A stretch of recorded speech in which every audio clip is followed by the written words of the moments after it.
Hey everyone, and welcome to today's video.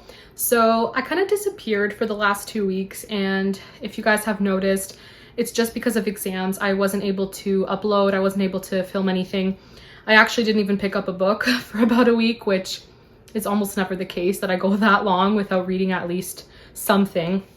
But it's just been such a crazy month and just so busy with school. But I'm officially finished my first year of nursing, so now I can move on to enjoying the books that I've been wanting to read and get back to filming. And I'm really glad that I could sit down today and film this video. So it's just a really chatty video. It's not going to be anything super organized. I just want to talk about things that I love seeing in books, whether that's tropes or different settings, different types of characters, just vibes that I enjoy seeing and feeling from a book. And yeah, I'm just gonna get into it, and let me know if any of these are things that you also enjoy seeing in books, or even if they're things you don't like seeing in books. I'd like to know why and just have a discussion. So without further ado, these are just some things that I love seeing in books. So this first one is a really popular trope, and I think a lot of people enjoy it as well. And I really love enemies to lovers. I just think it adds a really nice sense of tension, and just seeing the progression from enemies to a romantic, couple. It's just really fun for me. It's not something that will automatically make a book a 5-star. There obviously have to be other elements that I enjoy about the story as well. But in terms of a romance, I really like when the characters start off butting heads, they just don't get along, they don't see eye to eye. Or even more extreme, if they're on opposite sides of a political issue or whatever it may be. I just love seeing how they have to overcome these, stumbling blocks in their relationship. So the first time I really encountered this trope was actually in the 80s adaptation of Anne of Green Gables. And, it's a classic story. Anne and Gilbert, their romance didn't start off very, lovey-dovey. It was very much two kids that just couldn't stand each other, and more so on Anne's side. Gilbert was more just competitive, and within the school setting they were very competitive and didn't really get along. And then as they grew up and they start falling in love, and it's just so beautiful to see. And there's also Pride and Prejudice, which Elizabeth and Mr. Darcy, they are quintessential enemies to lovers. So I absolutely love this kind of trope. My favorite genre so far, I would say, is historical fiction, but I actually haven't seen a lot of enemies to lovers in historical fiction. So if you guys have any recommendations, I would gladly take them. And yeah, so that is my favorite trope when it comes to characters. So I love England, Scotland, and Ireland as a setting. I think one reason I love classics so much is because a lot of them are set in England. I absolutely love that. I love Scotland as a setting, and I actually just read recently a book, The Lost Queen, and it's a historical fiction fantasy set in Scotland. Highly recommend, and I absolutely love that. One of my favorite fantasy authors, Juliette Marillier, she sets a lot of her books in medieval Ireland, and I don't know what it is about England, Scotland, and Ireland. They're just my absolute favorite, locales for a book setting. I love it. I absolutely love it. So yeah, those are my favorite settings. So I just mentioned that I love Juliette Marillier, and going off of that, I absolutely adore fantasy set in the medieval period. So any type of medieval fantasy, I want to try it out. I want to read it. So I owe my love for this subgenre to Juliette Marillier. And I haven't actually been able to find as many books set during this period besides Juliette Marillier's book. So if you guys know of any really good medieval fantasy books, I am totally down to hearing your recommendations. I guess this video is more of me telling you guys what I like, and then also asking for recommendations based off of what I like. So feel free to recommend any books that fit whatever I'm talking about in this video. I also really love time travel. So far I've only really read, I think the Outlander books are among the only books that have time travel that I have read. I've read the first 2 in the series. But just based off of those books, I 100% know time travel is something that I will continue to enjoy. Even if it's not super realistic, I love when modern day characters kind of have to go back and live in more primitive time periods, and I just think it's so much fun.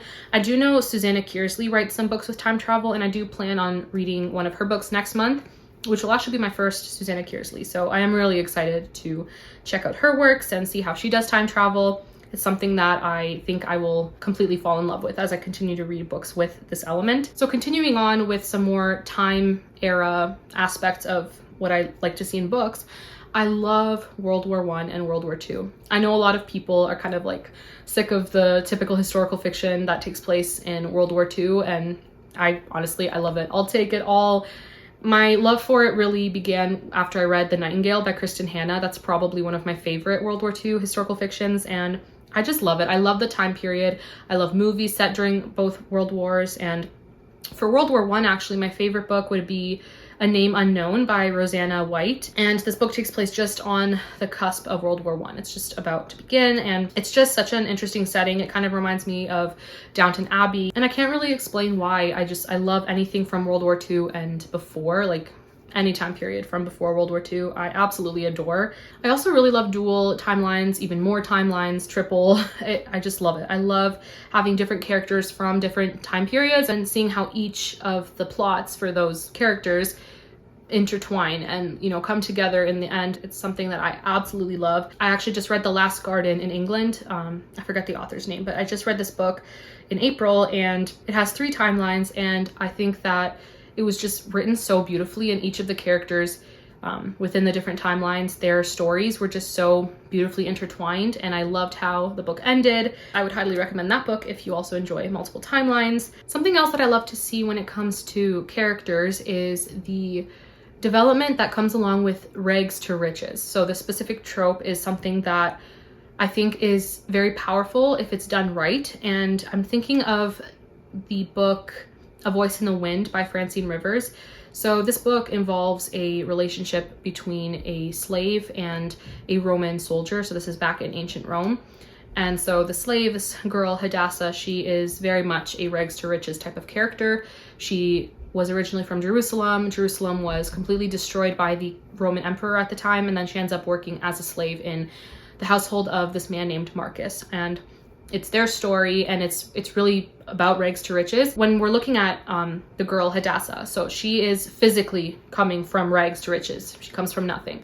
And then seeing how Marcus's story is very much, he's just very like dead on the inside, and there's just so much like turmoil in him. There's just so much that he needs to work on as a character. So it's almost like when he, you know, comes to know Jesus and like this beautiful development, it's very much like he's also going from rags to riches, but just in a different way.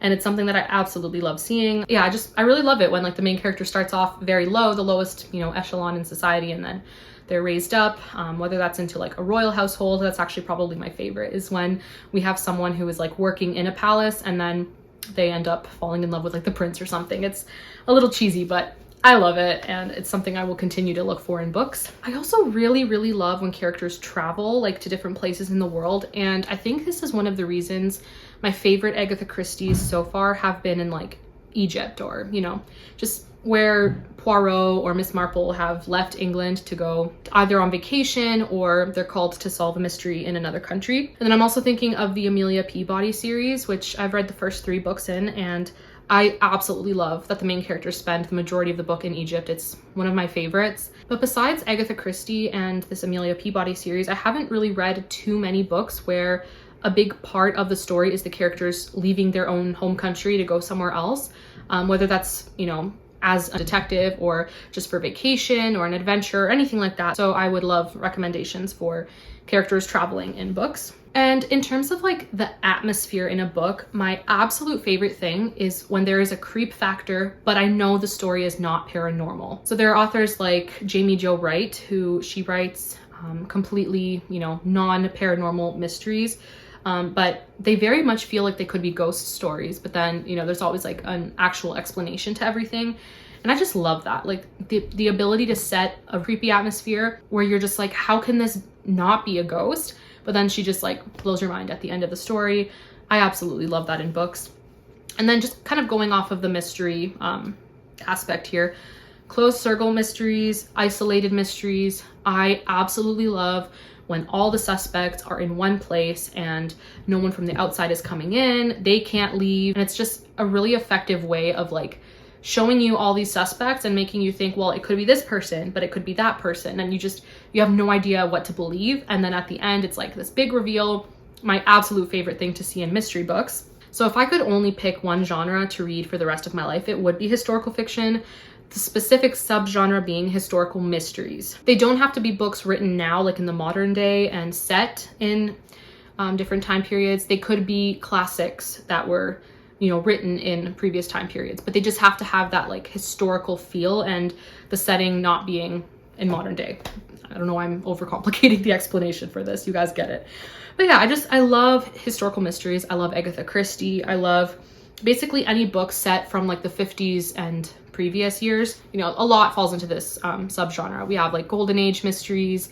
You could have Victorian mysteries. I've always wanted like the superpower of time travel, like to go back in time. I always say I was born in the wrong era. I just love all things historical. So historical mysteries are just so much fun because you have, again, the historical fiction aspect, but then you have a mystery on top, which I absolutely love mysteries. So yeah, those are just some things that I really love to see in books. Let me know if you guys relate to any of them.